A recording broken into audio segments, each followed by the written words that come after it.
할렐루야. 날씨가 더운데 어떻게 피서는 갔다 오셨는지 모르겠습니다. 올여름에는 에어컨을 틀어놓고 방콕하는 것이 가장 좋은 피서 방법입니다.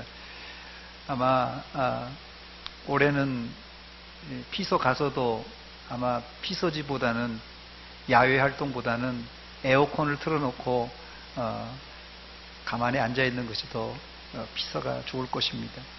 이제 입추도 지났으니까 시원한 가을바람을 상상하시고 조금만 더 참으시기 바랍니다. 아마도 추워서 덜덜 떠는 날이 곧 올 것입니다. 오늘 설교 제목은 여호와여 일어나옵소서, 여호와여 일어나옵소서라는 제목입니다. 시편을 읽었는데요. 이 시편은 4개의 히브리어 필사본이 여러 가지 있는데 그 중에 4개, 그 다음에 70인역, 히브리어를 헬라어로 번역한 70인역, 그리고 라틴어로 번역한 라틴 불가타역에는 시편 9편과 이 시편이 한 묶음으로 되어 있습니다. 9편, 10편 나누어 있지만 우리 성경에는 9편, 10편이 한 묶음으로 되어 있다는 것이에요. 또 특이한 것은 시편 9편과 10편은 답관체 형식으로 구성되어 있는데, 이 답관체란 무엇이냐면요, 우리 한글로 말하자면 가나다 순으로, 알파벳 순으로 진행되는 시입니다. 우리가 쉽게 접하는 이 답관체는 우리가 일반적으로 아는 이 삼행시라 생각하면 될 것입니다. 예를 들면 가나다를 갖다가 삼행시를 지르면 여러분들이 한번 운을 띄우시기 바랍니다. 가을이구나, 나만 홀로 외롭구나, 다들 어디 갔느냐, 예를 들어서 이런 식이 답관체 형식인데 히브리어 알파벳 순서로 배열되어 있다는 말입니다. 앞에 글자가. 참고로 히브리어 자음은 총 22자로 되어 있습니다. 그런데 9편에 11자, 또 10편에 11자 이렇게 구성되어 있습니다. 그래서 이 9편과 10편이 한 편일 것이다 추정하는 것입니다. 오늘 10편 12절을 읽었는데 이 구절이 오늘 본문에 제가 핵심 구절로 찾아보았습니다. 우리 함께 읽어보겠습니다. 시작. 여호와여 일어나옵소서, 하나님이여 손을 드옵소서, 가난한 자들 잊지 마옵소서. 아멘. 이 시를 오해하면은 하나님은 앉아 계시고 싶은데, 누워 계시고 싶은데 이 시인이 하나님을 괴롭히려고 하나님 일어나세요, 제발 일어나세요, 이렇게 오해할 수가 있는데 어느 누구도 하나님께 명령할 사람이 없습니다. 단지 인간은 간절한 소망을 가지고 하나님께 우리의 소원을 아뢰을 뿐입니다. 첫 번째로 하나님이여 일어나옵소서라는 말 속에는 우리는 이 시인이 큰 공경에 빠진 것을 직감할 수 있습니다. 본문 1절 말씀입니다. 여호와여 어찌하여 멀리 서시며 어찌하여 환난 때에 숨으시나이까.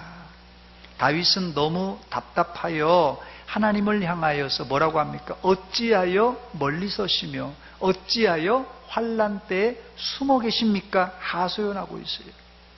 우리가 살면서 이런 막다른 골목을 안 만나야 되겠지만은 이런 답답한 상황을 만날 때가 종종 있습니다.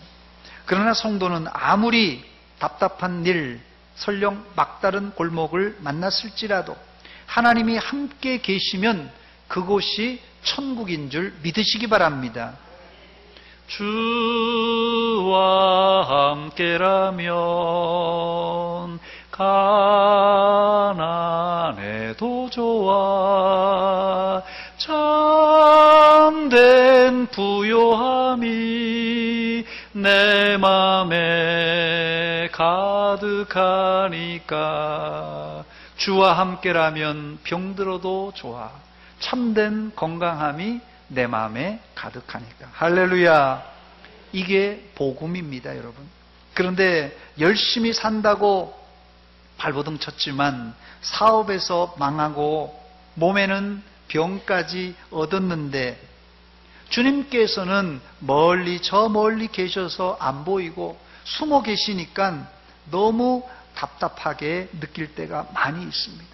혹시라도 이 더운 여름에 일은 안 풀리고 몸은 불편하고 마음이 답답한 분이 계십니까? 오늘 본문에서 다윗이 어떻게 이런 답답한 고비를 넘겼는지 그 비결을 알아보시고 여러분들도 다윗처럼 영적, 육적으로 회복되시기를 주의 이름으로 축원합니다. 그런데 제가 좀 더 답답한 이야기를 드릴 수밖에 없는데 다윗은 이런 내용의 시편을 여러 편 지었습니다. 이게 한 편이 아니라 여러 편이 있습니다. 이런 답답한 시가 여러 편이 있어요. 시편엔 기뻐 뛰며 찬송하며 감사하는 시편도 많지만은 그 이상 답답함을 토로하는 시도 많습니다. 이런 시를 오늘 이 시편을 보통 비탄시라고 부릅니다. 왜 시편에 비탄시들이 많을까요? 상식적으로 기뻐야 시도 쓰고 기뻐야 찬송도 부를 것 같은데 실제로는 반대입니다. 오히려 기분이 울적하고 마음이 상심되어서 우울할 때 다윗이 시를 더 많이 지었고 찬양을 불렀습니다. 아이러니하게 실제 다윗의 빼어난 시들은 밧세바를 범하고 우리아를 죽인 이후에 회개하며 지은 시가 이 다윗의 시 중에 백미입니다. 또 사울 왕에게 아무 연고 없이 쫓기고 쫓겨서 궁지에 몰릴 때 지은 시, 또 자기 아들 압살롬에게 쫓겨서 울며 쫓겨나갈 때 지은 시, 이런 시들이 오히려 다윗이 지은 시 중에 백미라는 것입니다. 여러분 기억하시기 바랍니다. 빼어난 시는 언제 나오느냐? 실패의 쓴잔과 인생의 고배를 마셔본 사람들이 이런 빼어난 시를 쓸 수 있습니다. 인생의 광야를 만났을 때 사람들은 비로소 자신의 걸음을 멈추고 자기를 성찰하고 자신의 모습을 돌아볼 여유가 생기는 법입니다. 성공하고 잘 나갈 때는 보통 사람들이 자기 성찰을 잘 안 합니다. 뭐 할 필요를 느끼지를 못합니다. 그런데 인생을 가다가 생각지도 못할 그런 고난과 어려움을 당할 때 비로소 그때 우리는 시를 쓸 준비가 되어 있는 것입니다. 이 자리에 계신 분들은 인생의 산전수전, 공중전을 다 겪은 분들이 많은데 여러분들은 시를 쓸 자격이 충분히 갖춘 분들입니다. 여러분들도 고난 가운데 다윗처럼 시를 한 편 지어 보시기 바랍니다. 우리 교회도 이 자서전을 쓰신 분들이 몇 분 계십니다. 그런데 보통 이 자서전을 쓰고 나면 분량이 쓰신 분들 얘기 들어보니까요, 2000페이지, 3000페이지, 4000페이지, 뭐 5000페이지, 6000페이지를 훌쩍 넘어간다고 합니다. 한마디로 말해서 할 말이 많다는 이야기입니다. 그래서 줄여서 한 권의 책이 만들어지는 법입니다. 이 자리에도 여러분들의 자서전을 쓰라고 하면 내가 12권도 더 쓸 분량이 있다, 그런 이야기를 하신 분들이 많습니다.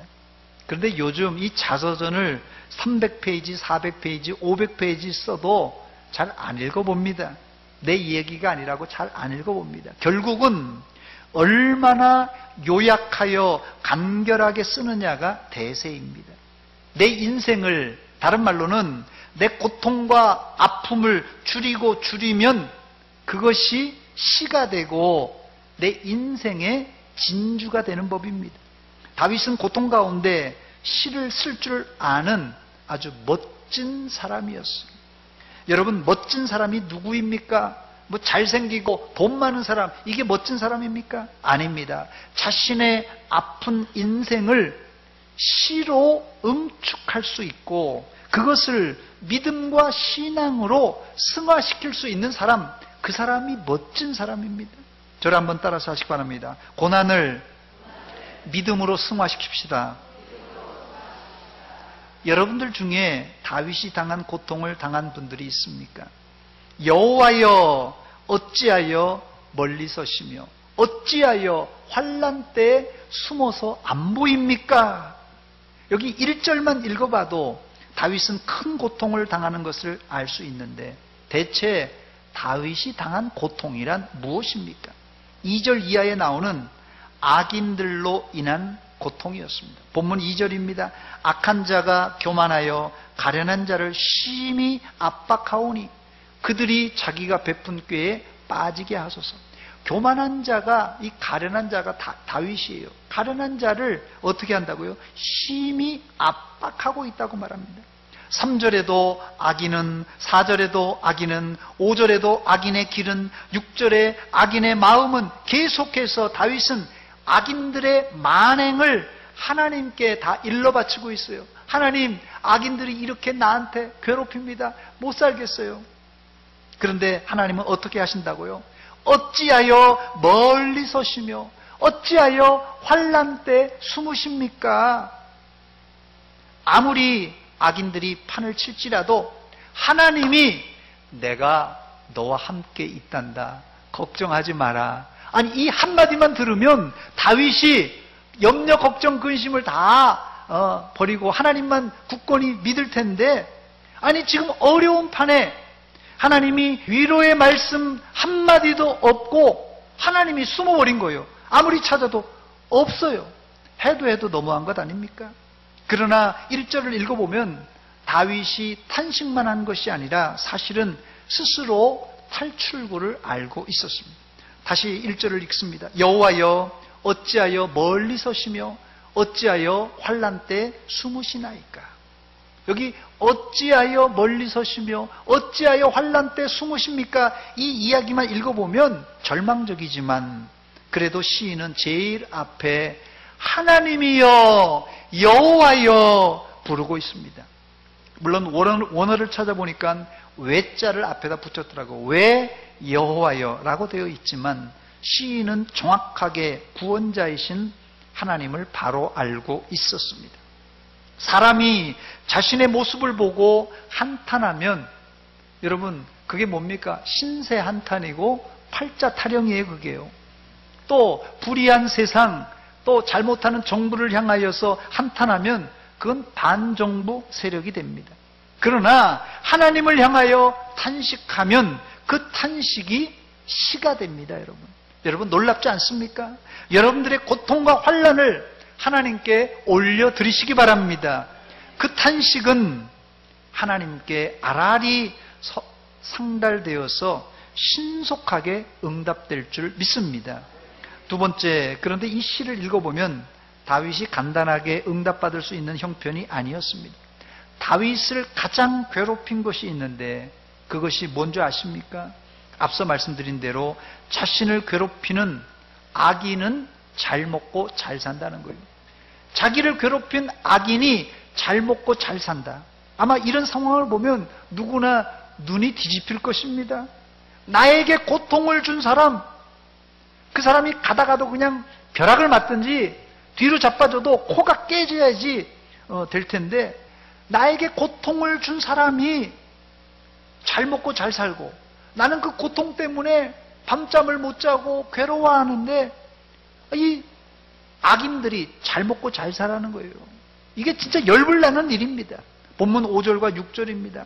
그의 길은 언제나, 그의 길은 누굽니까? 악인의 길을 말합니다. 악인의 길은 언제나 견고하고 주의 심판은 높아서 그에게 미치지 못하오니 그는 그의 모든 대적들을 멸시하며 또 그의 마음에 이르기를 나는 흔들리지 아니하며 대대로 환난을 당하지 아니하리라. 이렇게 장담하고 살고 있어요. 나는 어려움 없어.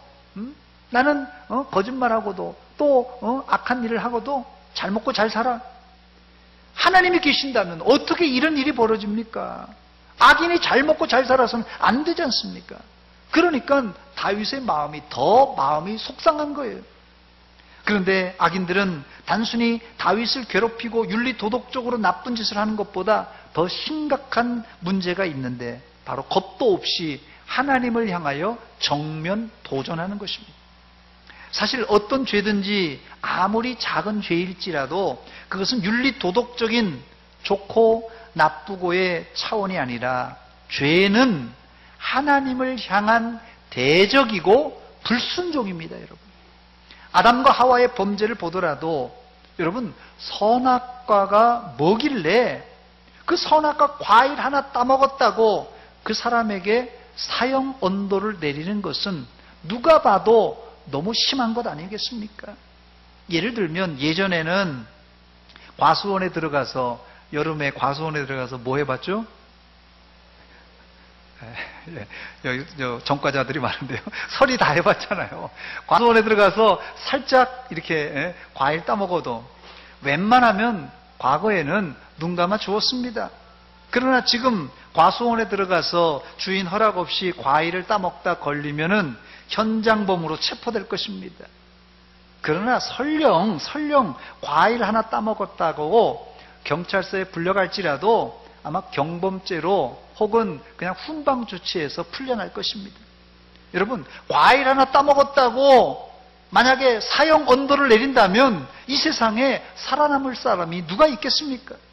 그렇습니다. 죄의 본질적인 문제는 얼마나 많은 피해를 주었느냐, 얼마나 많은 손해를 끼쳤느냐, 이런 것이 아닙니다. 여러분, 착각하지 마세요. 죄의 본질은 하나님을 향한 반항이고 거부고 불순종입니다. 여러분, 본시의 시인은 악인들의 행태를 상당히 길게 서술하고 있습니다. 본문 3절입니다. 악인은 그의 마음에 욕심을 자랑하며 탐욕을 부리는 자는 여호와를 배반하여 멸시하나이다. 이렇게 11절까지 악인들의 범죄 행위를 아주 상세하게 기술하고 있습니다.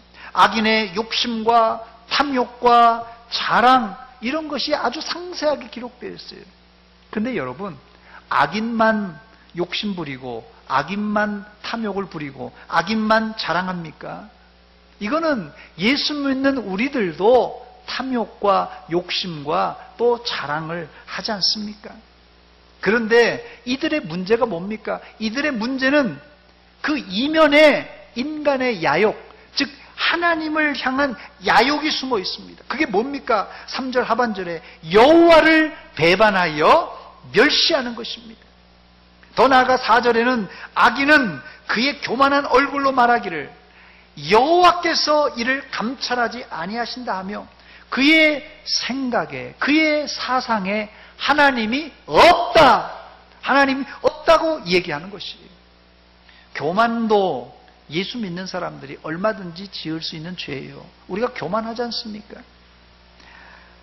그러나 악인들은 교만한 얼굴로, 교만으로 그치지 않고 하나님을 정면 거부하고 있습니다.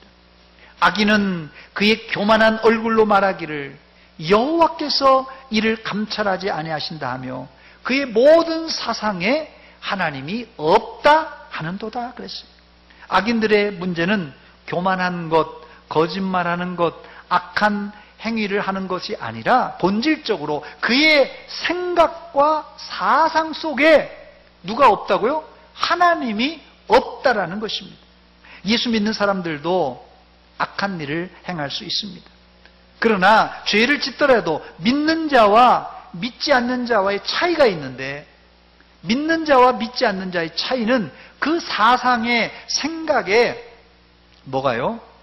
하나님이 있다, 없다로 구분된다는 것이에요. 예수 믿는 사람도 죄 짓지만은 죄를 지으면서도 그 생각에 하나님이 있으니까 내가 조심해야 되겠다, 그런 마음이 있는데, 악인들은 아예 그 생각에 하나님이 없기 때문에 뭐 죄를 지어도 전혀 이런 죄책감을 느끼지 못하는 것입니다. 여기 기록된 이 사상이라는 단어가 히브리어로는 이 메짐마흐라는 단어인데요, 이 메짐마흐라는 단어는 원래 원뜻은 생각이라는 단어에서 나왔습니다. 이 사상이라는 것이 생각이라는 단어인데, 이것은 부정적인 의미로 사람의 악한 생각 혹은 잔꾀라는 뜻입니다. 이 사상이라는 뜻이 악인의 모든 사상, 즉 악인의 근본적인 사상의 틀은 하나님이 없다로 출발합니다. 우리 믿는 자의 출발은 하나님이 계시고 그 하나님은 천지와 우주 만물을 창조했다, 여기서 출발합니다. 그래서 이 세상에서 가장 악한 사람이 누군지 아십니까? 여러분, 이 세상에서 가장 악한 사람이 사람을 죽인 살인자가 아닙니다. 여러분, 이 세상의 가장 악한 자는 살인자가 아니라 무신론자예요. 무신론자야. 하나님이 없다고 말하는 사람이에요. 가장 큰 죄가 살인죄가 아니라 하나님을 믿지 않는 게 가장 큰 죄입니다, 여러분. 그런데 놀라운 것은 이 사회의 현상이 돌아가는 것을 보면 악인들이 말하는 대로 척척 잘 돼서 돌아갑니다. 악인들이 생각하는 대로 척척 잘 돌아가고 있어요. 악인들이 거짓말해도 성공해서 잘 살고, 하나님은 전혀 그 악인들을 간섭하지 않는 것 같아요.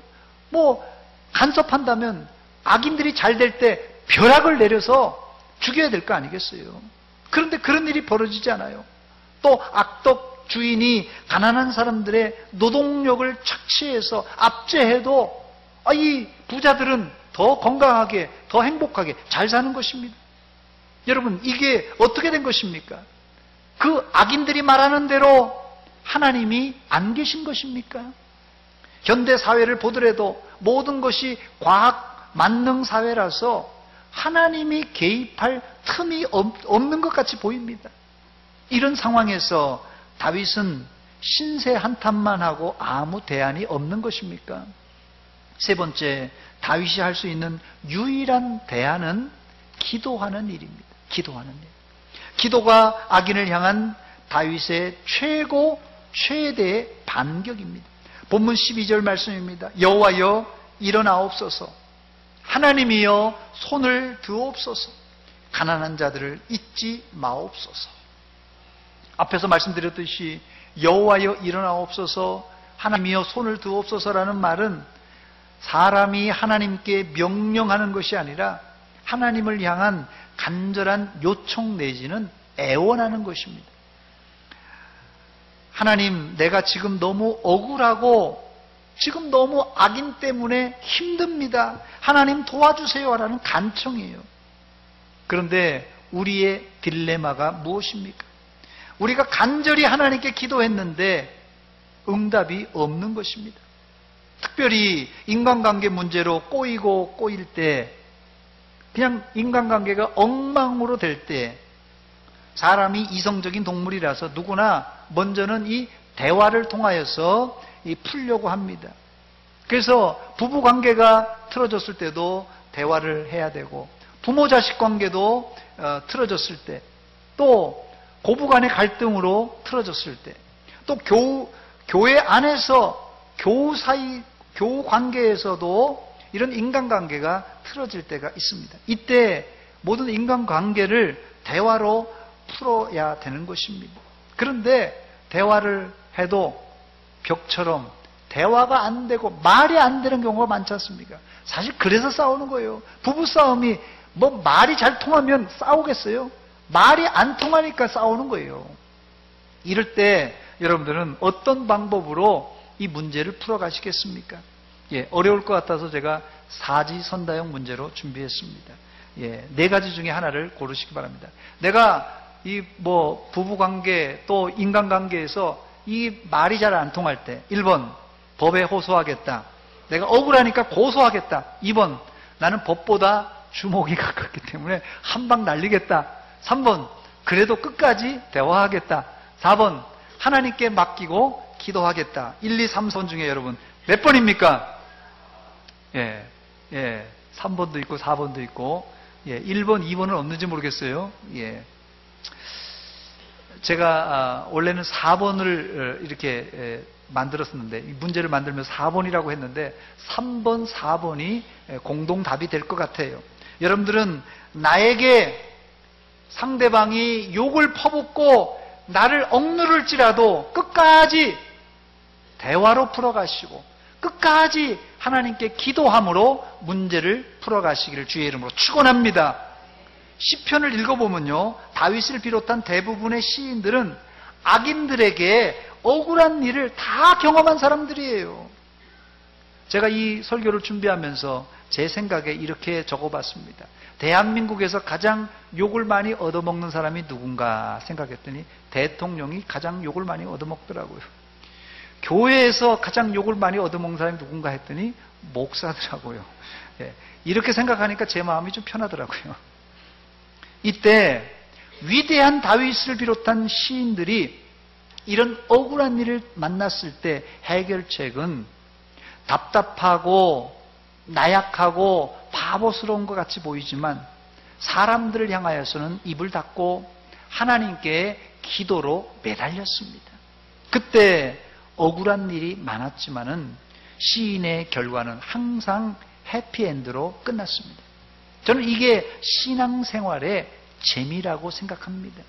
물론 어려운 일이 없으면 더 좋겠습니다만은 이런 어려움을 통하여서 하나님께 기도하게 되고 기도하면서 나 자신을 한번 돌아보게 되고 또 더 나아가서는 하나님의 응답을 기도를 통하여서 체험할 수 있기 때문에 고난이 성도들에게는 유익입니다. 저를 한번 따라서 하시기 바랍니다. 고난이 나에게 약입니다.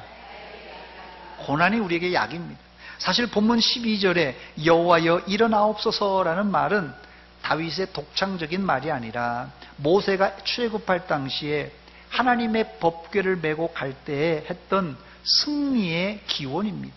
민수기 10장 35절 말씀에 보니까 궤가 떠날 때, 법궤가 이 제사장들이 메고 떠날 때를 말합니다. 모세가 말하되 여호와여 일어나사 주의 대적들을 흩으시고 주를 미워하는 자를 주 앞에서 도망하게 하소서. 이렇게 출애굽할 때 이 전쟁을 치르게 되지 않습니까? 그때 모세가 앞장선 제사장과 또 뒤따라가는 군병들을 향하여서 축복하며 기원하는 말이 바로 이 말입니다. 여호와여 일어나소서 대적들을 흩으시고 주를 미워하는 자를 주 앞에서 도망가게 하소서. 이렇게 축복한 것입니다. 이렇게 하나님을 의지하고 나갔던 이스라엘은 나가는 족족 백전백승할 수 있었던 것입니다. 이제 말씀을 맺습니다. 여러분들이 생각할 때 여러분들이 생각할 때 우리 가정은 왜 이렇게 문제투성이고 문제가 많은가 이렇게 생각하는 분들이 있습니까? 문제 하나 해결했다고 하는데 또 문제가 생기고 문제를 아직도 안고 있는데 또 다른 문제가 생기고 우리 집은 나는 왜 이렇게 문제투성인가 이렇게 생각하는 분들이 있습니까?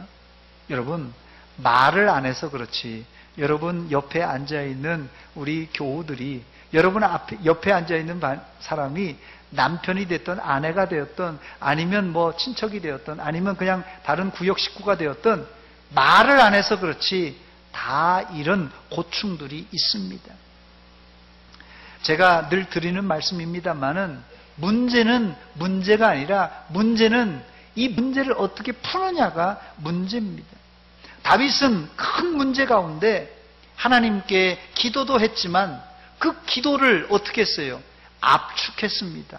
그 기도를 압축하다 보니까 그 기도가 시가 되어서 그 시를 하나님께 적어서 올려드렸습니다. 여러분 많은 사람들이 아이고 나 죽겠어요. 사는 것도 너무 힘들어요. 먹고 살기도 힘들고 뭐 여러 가지 그냥 뭐 힘들다고 막 얘기해요. 그래 뭐가 이렇게 힘든데? 힘들어요. 뭐가 힘든데? 힘들어요. 얘기를 듣고 보니까 다음 달 이 전기세가 많이 나와서 5만 원이 없어서 문제예요. 힘들고 어렵고 막 얘기하는데 듣고 보니까 그놈의 5만 원 때문에 그냥 짜증내고 신경질 내고 막 사람을 괴롭히는 거예요. 문제는 간단합니다, 여러분. 많은 사람들이 그냥 문제 있다, 괴롭다, 힘들다 그러는데 자기의 괴로움을 요약 정리를 못하니까 그냥 다 문제야. 사실은 자기의 문제를 요약 정리를 해보니까 사실 별거 아닌 경우가 종종 있습니다.